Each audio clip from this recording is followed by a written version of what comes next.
On this episode of My Culture Story, we talk about the Luo community.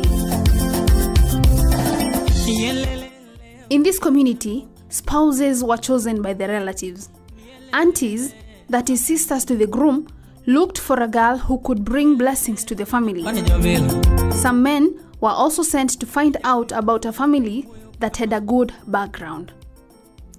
Men from the groom's side organized a day to take the bride from their home by force, but only this happened when the family had agreed.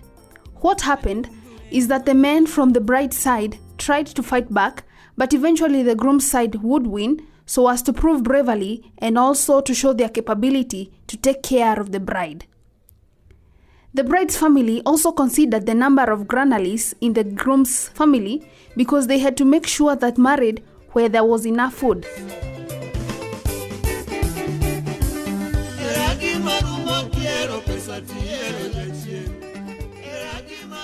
In the first night after the marriage, the lady would have coitus with his new husband while some men were staring at them.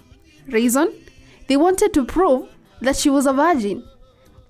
They would spread a bedsheet down so that if the sheets would be stained with blood, they would have to know that the girl was a virgin, and they would sing Oyude, meaning we've gotten.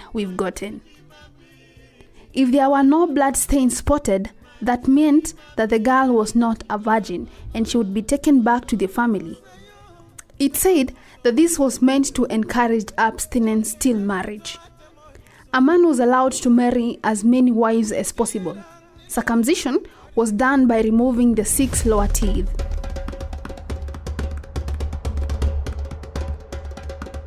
The dead in this community were treated with decorum, and still it is happening to date. It is said that the men were mourned more than women to an extent that they would be buried in the house.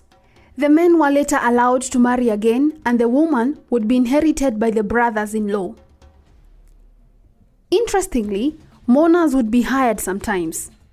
That is, if the person who had died was prominent in the village, but maybe he or she did not bring an impact to the family or to the village, or he did nothing to be felt, the relatives hired mourners to pretend that the deceased was loved.